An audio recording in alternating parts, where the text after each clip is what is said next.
então eu começo, né? Primeiro eu quero agradecer, não é, para mim é uma honra estar aqui nesse espaço, sobretudo do lado da Sexta Axé, no qual eu tive a possibilidade de no primeiro Musa, não é, na sociomuseologia, ali naquele momento de incerteza, não é, diante desse vírus invisível, né, e quando a gente fala também do racismo, é esse vírus, não é, que acomete, não é, as peles, as vísceras, né, os órgãos, e vai acometendo toda a estrutura da sociedade, né. Então foi muito importante escutar a Cessa, né. Eu venho de Olinda e quero saudar a Cessa Axé, que está aqui do meu lado, e para mim é essa entidade, né, como eu vejo, né, e também acaba forjando também a minha trajetória, né. Eu que venho ali de Olinda, da periferia de Olinda, e como a Cessa bem coloca, não é, a gente vive ali nessas identidades, né, PPP, não é, uma Olinda pobre, preta, periférica, mas eu acrescento aqui um outro P, que é um P de potência, né, porque esse quilombo urbano, numa cidade que tem muitos terreiros de candomblé, muitos espaços de afoxé, de coco, não é,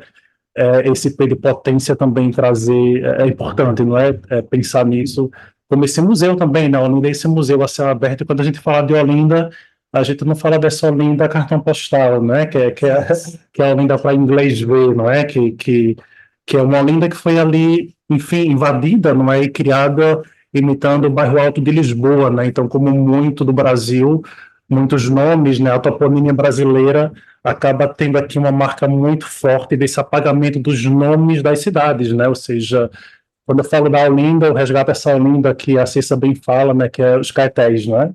E a Marinha dos Caetés é o nome da cidade ancestral indígena em homenagem à tribo Caetés, né, que ali vivia e que erroneamente é colocada como se tivesse sido apagados, né? Para mim não foi apagado, né? Essa Olinda Caetés, né? Essa cidade negríndia, né? Caetés negríndia, resiste na presença ali viva da comunidade, não é? De onde eu venho, uma comunidade ribeirinha, à beira do Rio Fragoso. Então, desde pequeno, cresci ali também percebendo, não é, esses ecos do colonialismo, do racismo, muito presente nessa cidade. Desde que eu me entendo por gente, tem ali, a cidade é acometida por enchentes ancestrais, e essas enchentes ancestrais não é massa à toa, né? Quando eu fui fazer, então, a pesquisa para perceber antes de me apresentar, eu não me apresentei, quer dizer, eu fiz a autodescrição, já fui pulando, desculpa.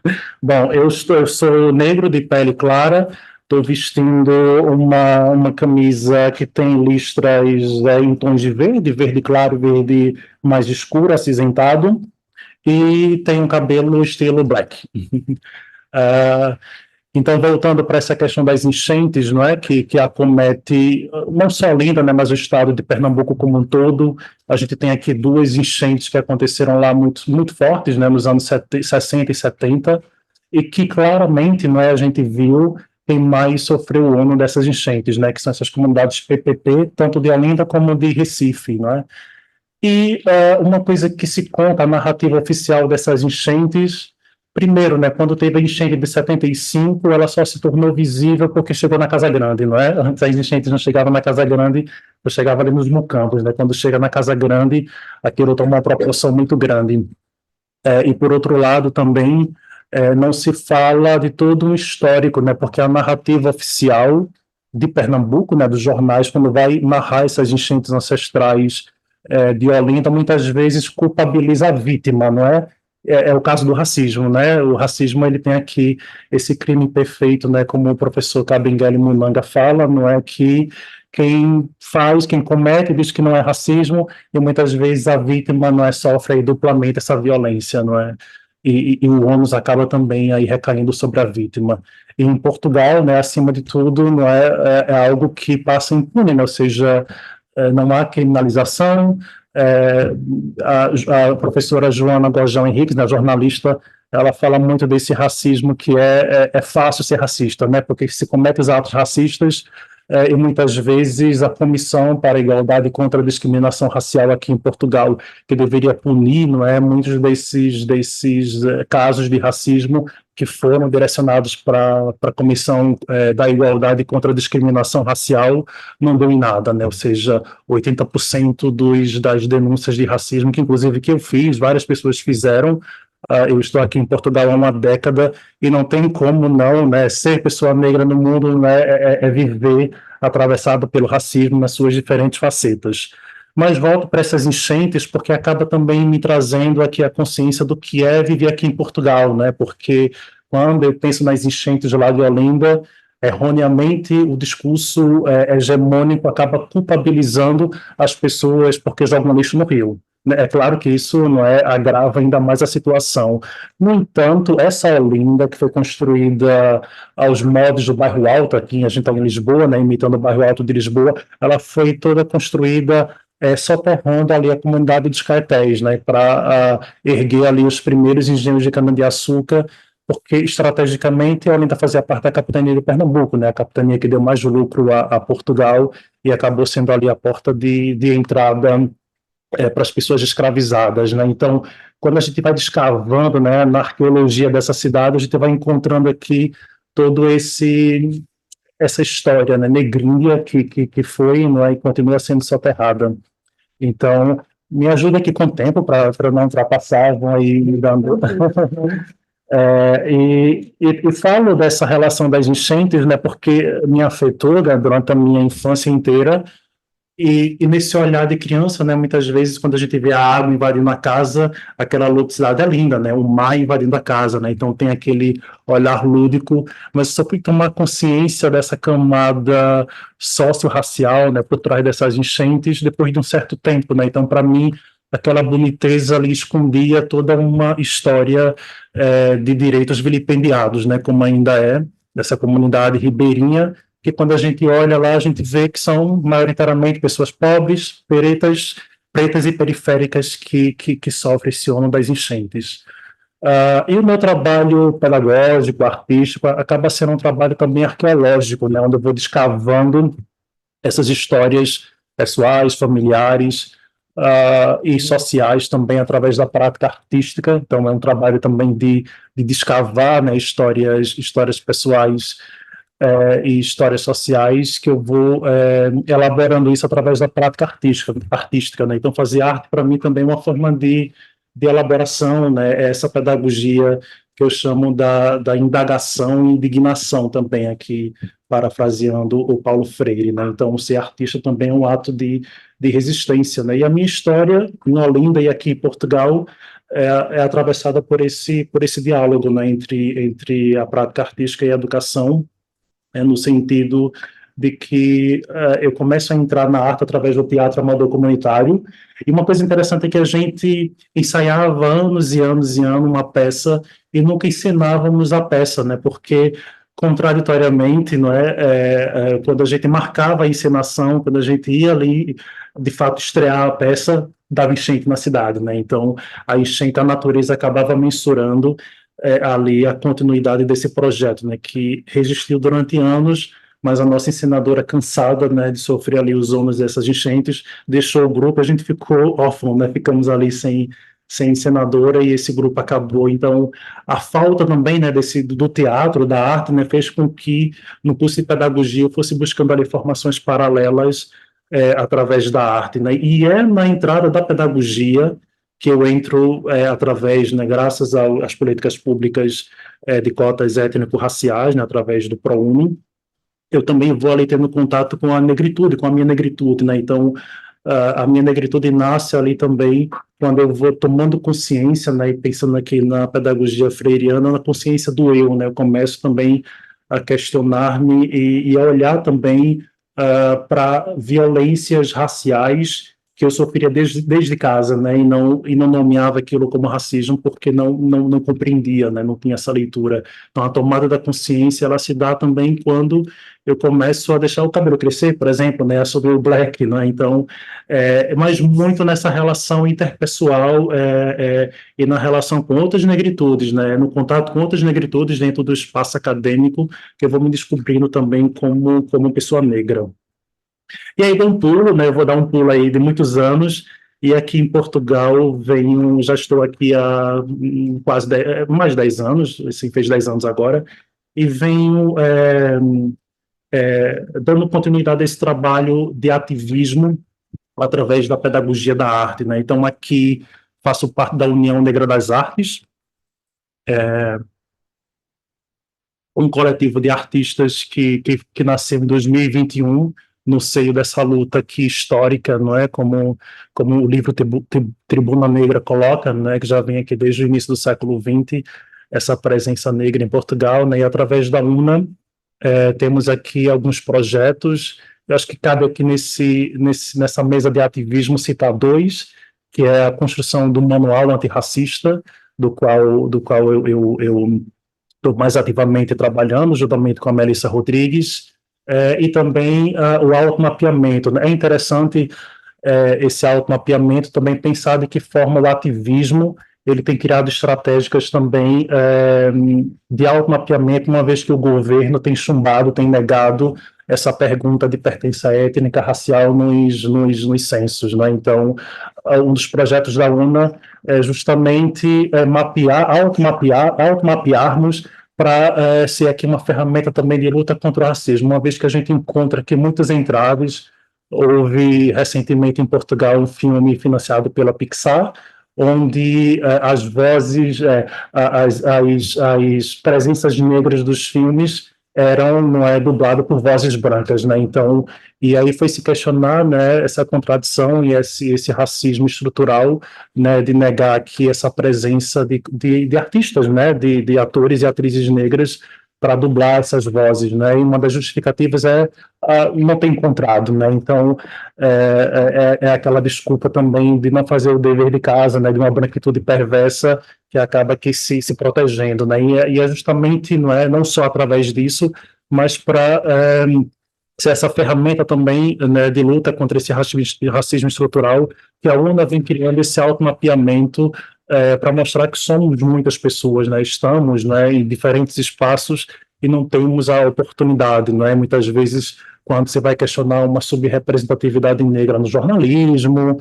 mesmo nas artes, né? Vamos aqui fazer o recorte para a cultura, né? O que eu encontro muito as pessoas negras não aparecem, não se candidatam, nos recrutamentos não mandam os currículos, entidades artísticas que, por exemplo, recebem apoios, e muitos desses apoios financiados por órgãos que se beneficiaram com a década de afrodescendentes da ONU, no contexto de 2014 2024, muitas vezes esse dinheiro é escamoteado, não é? E não é devido a que feita essa reparação que deveria ser feita, né? A gente vive agora mais uma década, não é? Então, instituída para a justiça, a reparação da comunidade afrodescendente, e a gente espera que seja cumprido aquilo que não foi cumprido na outra década, não é? Considerando aqui uma série de apoios que foram instituídos, recomendações, não só da ONU, mas do Conselho da Europa, uma série de recomendações que não deram em nada, né? Não estou querendo generalizar, há projetos e há ações que foram feitas, mas ainda muito pouco, né, em termos do que se há para reparar em termos de justiça racial em Portugal.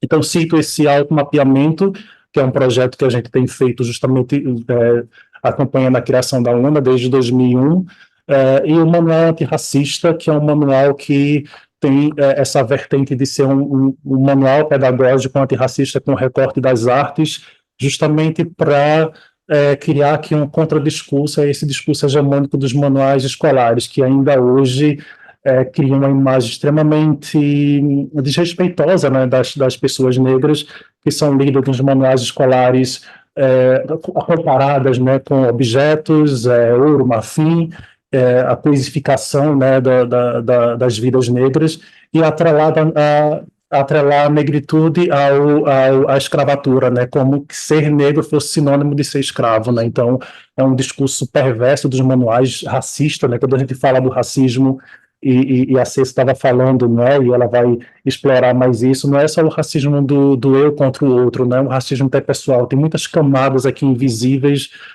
do racismo, né, e quando a gente abre os manuais escolares, nem precisa ir muito longe, basta abrir desse ano, o ano passado, 2024 e 2023, e se calhar agora 2025, tá essa repetição, a gente vê aqui uma série de equívocos, de violência, não é? A forma, por exemplo, como a, a pessoa escravizada, né, a mulher escravizada Anastácia é retratada nos manuais escolares com a mordaça, né, ou seja, como se aquilo ali fosse, fizesse parte daquela pessoa, né, na verdade não faz, né, aquilo foi colocado, então não há uma problematização disso nos manuais, nem sequer cita o nome da Anastácia, a imagem dela é colocada de forma completamente descuidada e coloca seu nome uma escrava. Né? Então, quando a gente vai ler, né, outras histórias, né, saindo dessa história única dos manuais, basta abrir o livro da Grada Quilomba, em Memórias da Plantação, temos ali, né, uma página inteira dedicada a essa complexidade que foi a Anastácia, que é considerada santa, que tem o poder da comunicação, né, uma grande presença de mulher negra da resistência, né, no Brasil, e os manuais escolares, não é, se negam, e não é por falta de diálogo, não é, a gente tentou, e eu já dei um pulo, né, através de um espetáculo que eu co-criei com a estrutura, eu descobri que nós tentamos propor esse diálogo com os manuais, com quem manda, né, com quem faz os manuais, nomeadamente a Porta Editora, e na proposta mesmo na dialogicidade, né, trazendo aqui um pouco do que propõe essa pedagogia freiana, e a gente encontrou ali vários entraves, né? Ou seja, há ali esse pacto, né, da branquitude que é tão perverso que se retroalimentam, se protegem, né? Então, fomos acusados enfim, de pessoas que estavam querendo aqui reescrever a história, né? Onde, na verdade, a gente quer reparar a história, né? A gente quer contar a história, né? Ou seja, e é justamente essa dinâmica, não é, que Portugal vive diante de uma série de recomendações, vive aqui atrelado a essa história única, não é, esse lusitropicalismo, e, enfim, não é, a gente está aqui atualmente tendo muitos fomentos para a cultura através de apoios por causa do ano passado, né, tivemos aqui os 50 anos de 25 de abril, então tem uma série de apoios, e que bom que tem, né, para a cultura, para a liberdade, mas cabe citar também que em 2023, eu e o Paulo, a gente teve uma peça censurada pela Santa Casa da Misericórdia, uma peça que propunha contar a história que a história portuguesa não quer contar, né, que é uma peça que se chamava Adoçar a Alma para o Inferno 3, o Paulo tinha feito o 1 e o 2 e me convidou para ativar com ele a Adoçar a Alma para o Inferno 3, foi uma peça censurada pela Santa Casa da Misericórdia justamente porque contava a história que Portugal vai ficar debaixo do tapete, né, com relação ao Conde de Ferreira, conhecido como Conde Ferreira, que foi um comerciante português pobre e que enriquece no Brasil com a venda de pessoas escravizadas que ele transportou de Angola para Pernambuco, né, nosso estado, depois para Bahia, Salvador e para o Rio de Janeiro. Na conta desse senhor, visto aqui como benfeitor, foram aqui comercializadas 120 mil pessoas. 120 mil pessoas ele transportou de Angola para o Brasil. E essa história não é contada, essa história é negada, né? O que a gente propôs com essa obra era contar a história, né? Então, é uma instalação de espelho que o público entrava na exposição e era convocado a se olhar diante do espelho e dar de cara com essa história que é presente, né? Não é do passado, é de agora, não é? E uma das justificativas da Santa Casa da Misericórdia quando censurou a obra foi que a obra, por ser no hospital psiquiátrico, a obra ela poderia ali, ser muito sensível à presença dos seus utentes. A gente sabe que, enfim, não é isto, né? São ali a perversidade da branquitude. Então, para concluir, essa pessoa, não é, esse Conde de Ferreira, que tem o nome de rua, ele está musealizado, há museus lá no Porto, Soares dos Reis, é um dos museus que tem pintura do Conde de Ferreira, tem uma escultura dele enorme, né? Ou seja, ele está completamente musealizado em todas as inscrições, seja no museu, seja no nome de rua, seja em praça, é escrito embaixo como benemérito. Só que não se fala que para ele ser benemérito, ele conseguiu esse título de conde de benemérito com a venda, com o prejuízo dessas 120 mil pessoas. E não há na toponímia, em Porto, em Lisboa também não, uma menção a essas 120 mil pessoas negras que foram aqui escravizadas e sequestradas por ele. Não é? Então, a gente propôs isso, né, como uma reparação, e a obra foi censurada, não é? Então, a história não conta, por exemplo, que esse dinheiro, quando a gente pensa, né, nessas 120 mil pessoas, para ficar uma coisa mais concreta, uma historiadora da Universidade do Porto fez as contas para a gente tentar perceber em euro quanto é que vale o valor dessas 120 mil pessoas, né, em termos se for pensar na reparação concreta.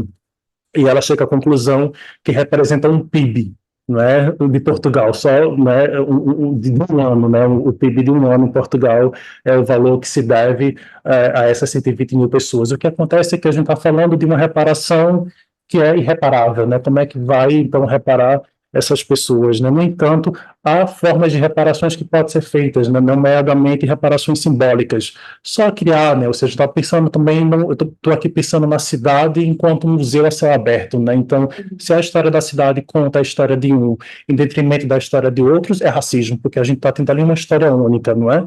E foi pensando nisso, para concluir, queria ler aqui para vocês algumas propostas de reparação que eu e o Paulo propusemos enquanto reparação simbólica, até mesmo em nível político, né, e foram negadas, que eram algumas ações que poderíamos pensar a curto e a longo prazo em relação à memória dessas 120 mil pessoas escravizadas pelo Conde, comercializadas e escravizadas pelo Conde de Ferreira. A proposta 1 seria marcar o dia 24 de março, que é o dia da morte desse portuense, Conde de Ferreira, como um dia para homenagear, através de uma calendarização nacional, as 10 mil pessoas sequestradas de África e comercializadas, como eu falei, na Bahia, Pernambuco e Rio de Janeiro, e cujo lucro ajudou a erguer a economia portuguesa, além do hospital que foi construído, não é, com esse dinheiro dessas pessoas escravizadas, 120 escolas foram feitas no país, né? Então, se a gente pensa a saúde e a educação foram aqui construídas, né, no prejuízo de pessoas negras escravizadas. Uma outra proposta que propomos, né, enquanto reparação simbólica, então, propor um diálogo com a Comissão da Toponímia, um monumento e uma rua no Porto, em homenagem às 10 mil pessoas escravizadas pelo Conde de Ferreira, considerando haver nome de rua, prédios, esculturas no Porto, em outras cidades de Portugal enaltecendo o escravista e nenhuma menção às suas vítimas. Uma outra proposta é ocupar uma ou duas, né, dessas 120 escolas ao longo do país, construída com o lucro de venda de cerca de 10 mil pessoas. Desculpa, não foram 120 mil pessoas, foram 10 mil pessoas, 120 é o número de escolas, só fazendo aqui uma errata. Então, propõe, então, uma ocupação de alguma dessas escolas, transformando elas em espaços culturais de fomento ao pensamento sobre as consequências do colonialismo, acolhendo também associações, coletivos e artistas imigrantes do Porto e de outras cidades que utilizam seus saberes, fazeres criativos com o intuito de combater a xenofobia e o racismo. Então, foram algumas das propostas enfim, que colocamos, né, depois desse ato de censura, mas como a gente ainda vive nesse lugar aqui em Portugal da negação, do medo, da vergonha e uma fuga da responsabilização, né, as coisas aí continuam sendo varridas para debaixo do tapete. Então, trago aqui esses pontos só para a gente também fazer um recorte mais aqui de Portugal, para a gente aqui continuar a discussão. Se calhar eu já passei muito aqui do tempo, né, vou aqui dividir um pouco com a minha querida Cissa. Só registrando, a gente tem 17 pessoas assistindo, né, de vários setores, né, de várias áreas do conhecimento, e um grupo grande da sociomuseologia. E aqui na sala também temos a Veranice Barbosa, de Petrolina, alfabetizadora. Temos a professora Gláucia Costa, da UFBA. Temos, eu vou ver se eu sei dizer os nomes de vocês, que são muito bonitos, diferentes. Tem o Volmir Pérez, tem a Jeandui Márcia, tem o Heitor Samuel. Estão aqui também conosco. A gente escuta agora Cê Saché, que também é lá de Pernambuco, de Olinda, e que eu a conheço, acho que há uns 35 anos, sempre na luta, sempre como ativista, né? E com uma praxe muito interessante, e é muito emocionante estar com ela e com o Dori aqui. Eu peço licença, Agô, ao Orixá Exu, que é o Senhor da comunicação, do movimento e da transformação. Nós que estamos em um ano iniciando, nós temos um presente de poder rever as nossas práticas, rever o nosso jeito de olhar. E eu peço licença também à nossa ancestralidade negríndia, a todos e todas que vieram antes de nós e que desenharam este caminho para estarmos aqui hoje. Meu nome é Maria Conceição da Silva, conhecida como Ceissa Axé, sou uma mulher negra, mãe, avó, doutoranda, como a companheira Claudinha já falou. Estou usando um vestido branco, compacto, lembrando o Nordeste do Brasil, de onde venho, como aqui é muito frio, com duas blusas, no sentido uma bolacha sete capas, com terço e com 3 calças, simbolizando como está frio aqui.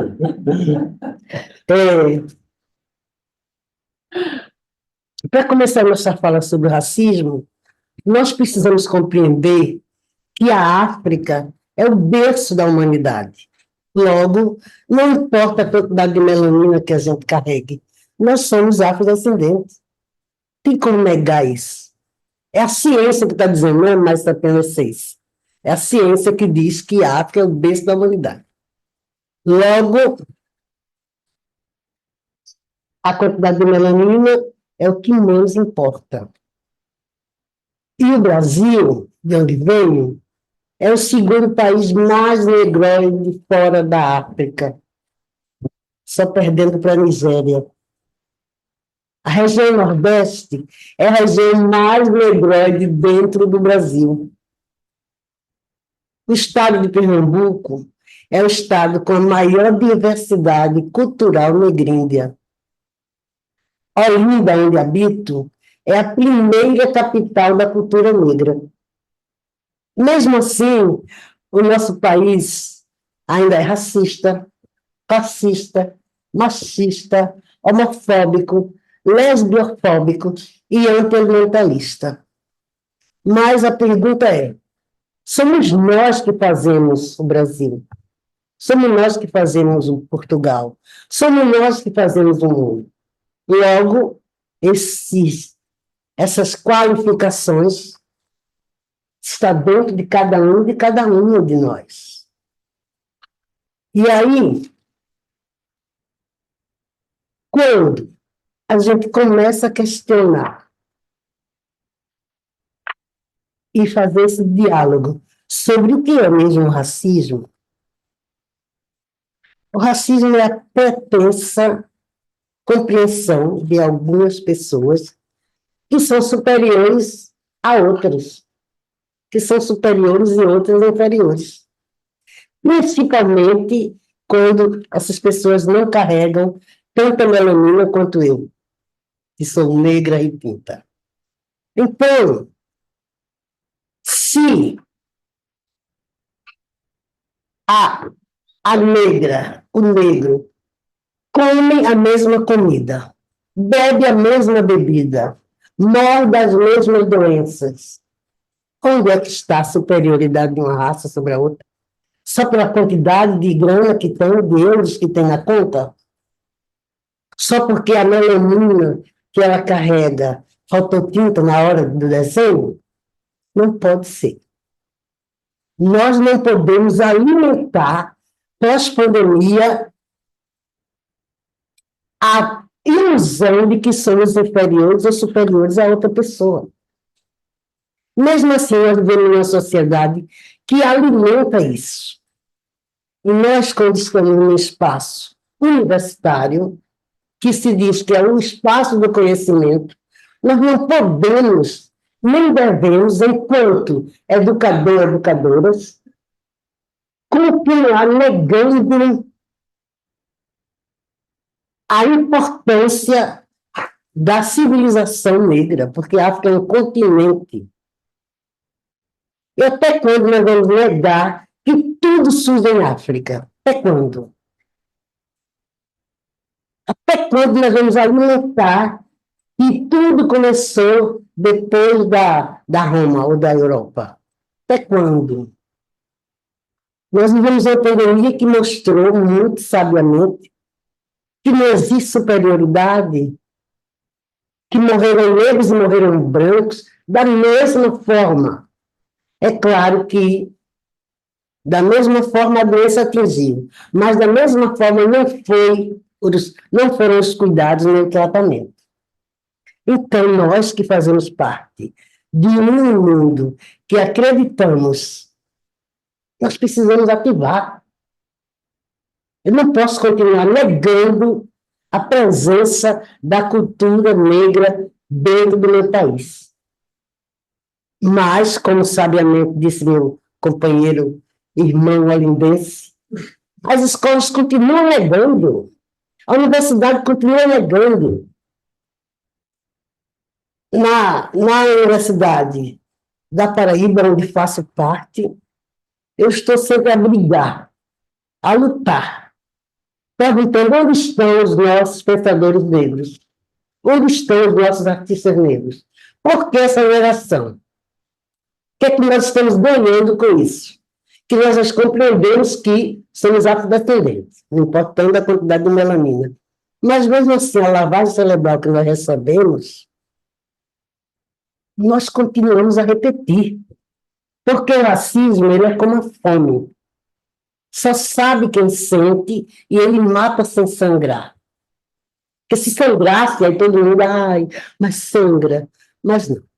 Quem sente é que sabe. E nós estamos cansados de estar nessa luta. Sabe? Da pessoa olhar para você, porque como ele mata sem sangrar e só sabe quem sente, a gente sente os olhares. A gente tem que ser ótimo, não podemos ser bom, a gente tem que ser ótimo e melhor para dizer, poxa, tu és mesmo, doutor, tu és isso, tu és aquilo, tu és aquilo. Legitimar e nem provar por A mais B que somos. Não basta ter o título. Diferente das outras, né? E o título, não precisa você provar, não, porque você já é. A gente não, a gente tem que mostrar o título e provar. E aí, para trazer mais essas formas que o racismo ele se apresenta, o racismo individual. É quando você está passando e a pessoa te olha dos pés da cabeça, quem é essa? De pessoa para pessoa. O estrutural, que é todo o pensamento nos espaços voltado para a não permanência da pessoa negra.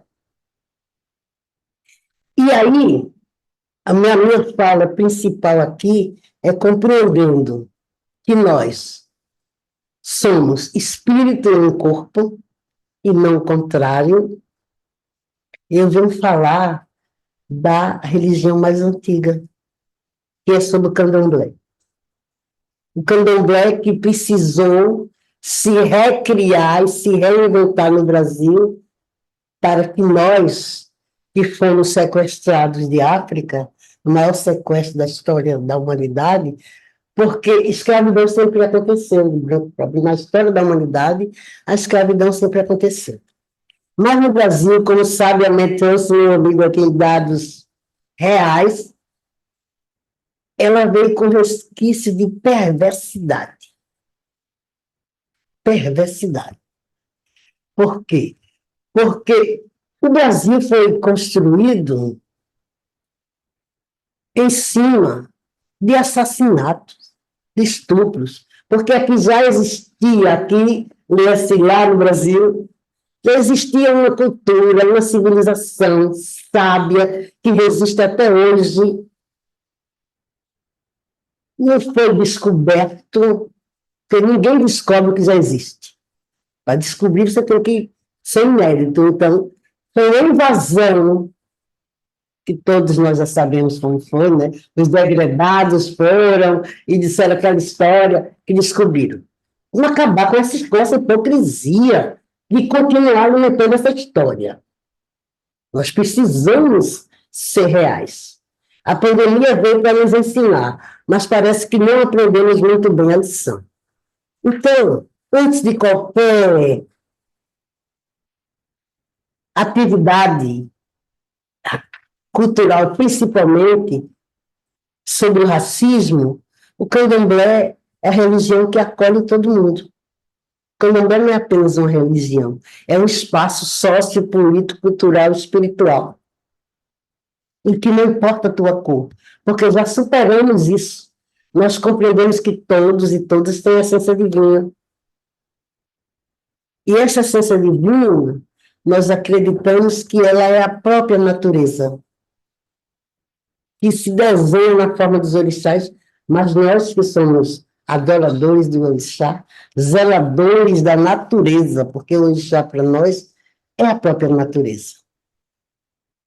Então, quando nós percebermos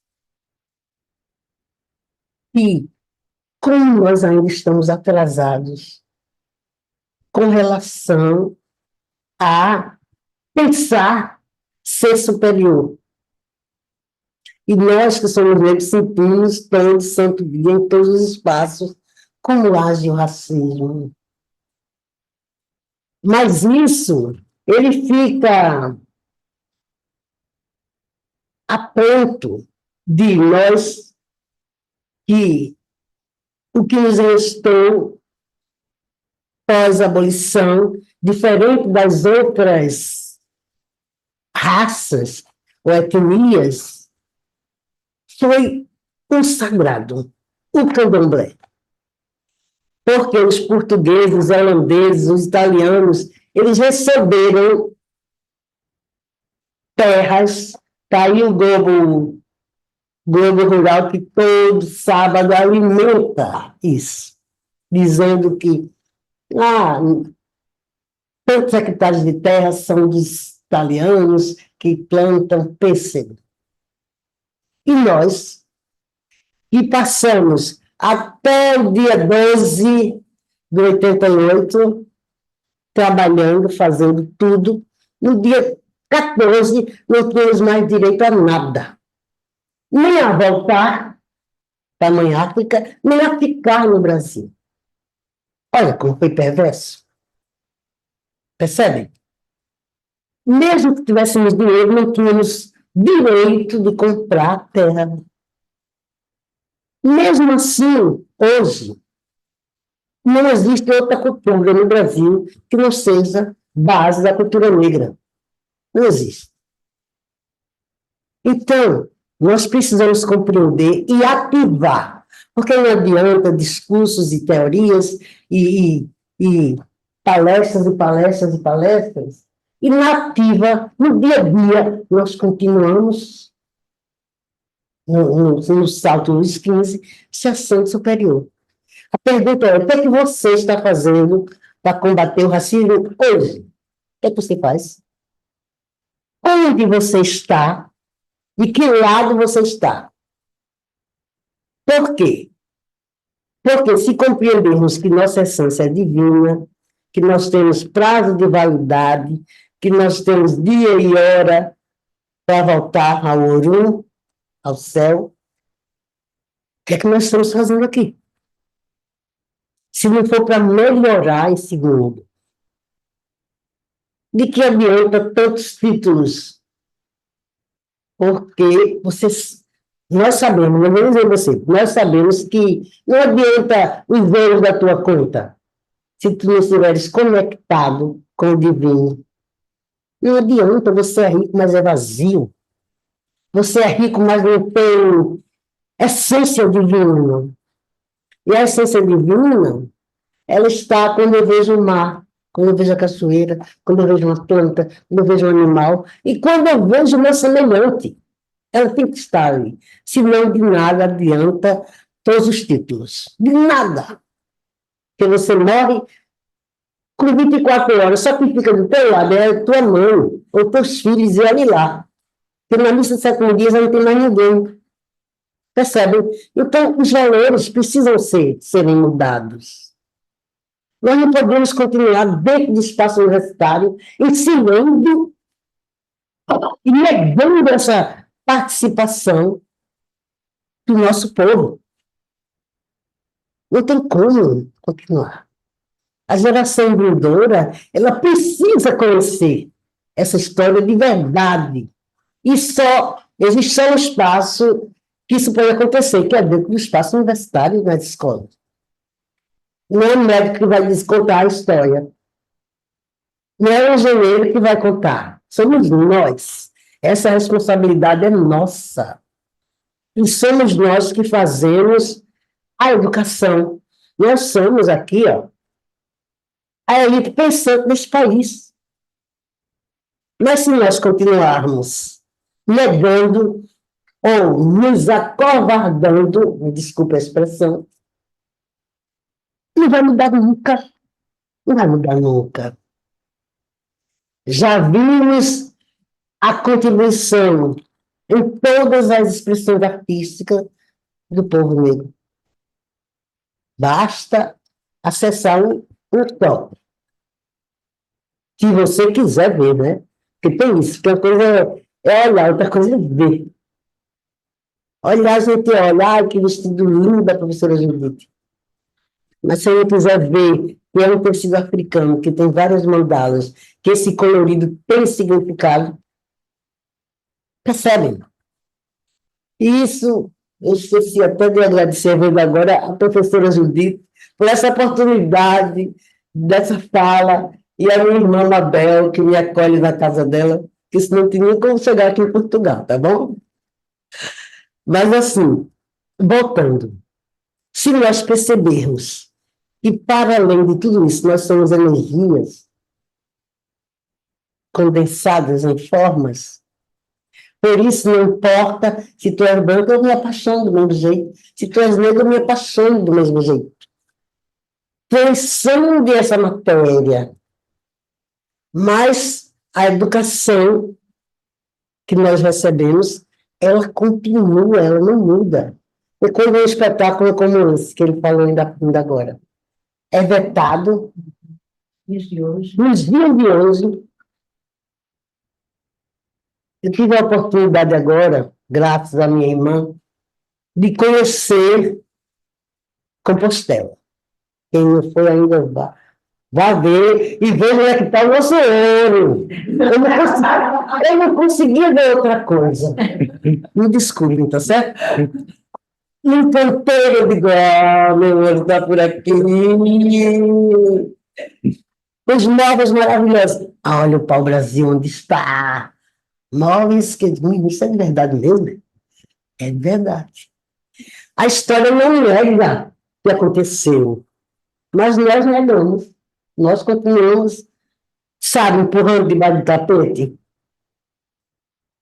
E isso faz com que a nossa história ela fique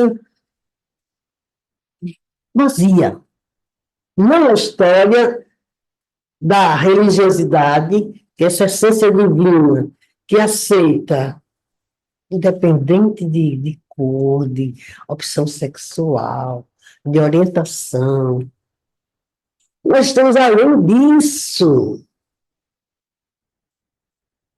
É por isso que ativar a luta contra o racismo é no dia a dia. O que você faz? Eu desenho, canto. Ai, que maravilha, você está fazendo. E você? E você? E você? E você? E você? E você? E você? Faz o quê? Eu não sou racista, não. Eu só não gosto de novo, mas eu não sou racista. Oi? Como é isso? Nós temos agora, por obrigação, porque nós temos uma lei que garante, a Lei 10.639, de 2008, com 20 anos a lei, que ela diz que é obrigatório o ensino da história e da cultura africana e dos afrodescendentes. Ela está dizendo que é a nossa história, mas ainda existe uma resistência muito grande de dizer, mas eu não vou ensinar não, que eu não sei nada dinheiro, não. Eu não vou ensinar macumba na minha sala. Ei, Ignorância, né? é assinar um atestado de ignorância. Porque a musicalidade, a literatura, as artes plásticas, elas estão aí dizendo, e não é só aqui não, é no mundo. Nós fomos para Marrakech agora, olha como ela está internacional. Ai, o meu neto me lê, beijo, amor, te amo. Disse a senhora não já foi para 3 países. Eu disse, tu está começando agora. Agora não falo mais, não. E o que eu estou querendo dizer com isso? Em Marrakech a gente vê a cara da pobreza e a cara da riqueza muito parecida com a feira de Caruaru. Sabe? Porque miséria é miséria em qualquer canto. Mas se nós criamos toda a riqueza, por que é que nós estamos na miséria? Na pobreza? Por quê? O que é que falta? O que é que falta para ativarmos a igualdade? Porque dentro do candomblé a gente aprende o respeito às diferenças. Nós aceitamos todo mundo. Você é evangélico? Que bom. Siga o seu evangelho. Você é católico? Que bom. Siga o seu catolicismo. Eu sou do candomblé, eu sigo o meu. Mas não estou atirando pedra, nem assassinando, como no Brasil acontece.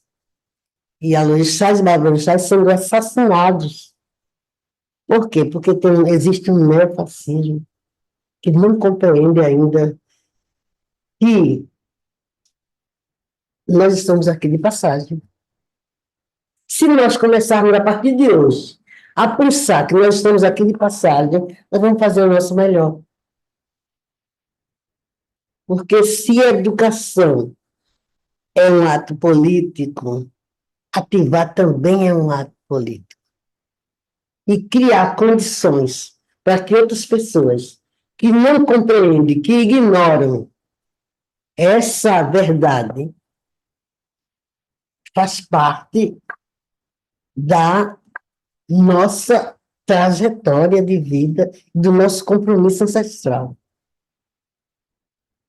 Não adianta criarmos, por exemplo, museus que contam a história do sofrimento negro. Ai, para! Os objetos de tortura, para! Nós não precisamos mais disso. Exaltando, continua a exaltação do poder de uma raça sobre a outra, que somos nós a cada minuto. Se você pegar a sua tese, a sua dissertação, o seu TCC, e olhar no seu entorno, você vai encontrar um objeto de pesquisa que vai contribuir positivamente para a melhoria de todos e de todas e de todos. Então, essa conversa é muito boa, muito maravilhosa, e nós precisamos, nós estamos começando o ano. O que você fez ano passado? Você foi racista? Tem uma oportunidade agora de não ser mais. Começa a compreender qual é o teu papel de ter vindo para esse momento histórico do planeta Terra. E muda, começa a vivenciar de forma tranquila, que tem que ser tranquilo, essa tua vivência aqui, essa tua passagem aqui. Desenha bem direitinho o que é que eu vim fazer aqui. Se não sabes ainda, nós podemos sentar depois que terminar essa fala. E a gente diz, olha, você tem uma missão, nós estamos aqui em missão. E esse mesmo não é um parque de diversão, não. Apenas. A gente pode se divertir, mas não é um parque de diversão. Nós temos um compromisso ancestral. Basta cada um aqui desenhar sua árvore genealógica. Desenha. Você vai encontrar. Ah, mas eu sou branca. O quê? Como a história. Percebe? Desenha a árvore. Se não encontrar ninguém, até a quinta geração, aí nós vamos conversar. Se, por acaso, a tátara, aí você vai dizer, poxa, realmente eu tenho que mudar os meus valores e o meu pensar. Porque é inadmissível que estejamos pensando ainda, e nós, intelectuais, a elite pensante está dentro das universidades. Então, somos nós que precisamos mudar, rodar o pitoco. Tá certo. Eu não disse.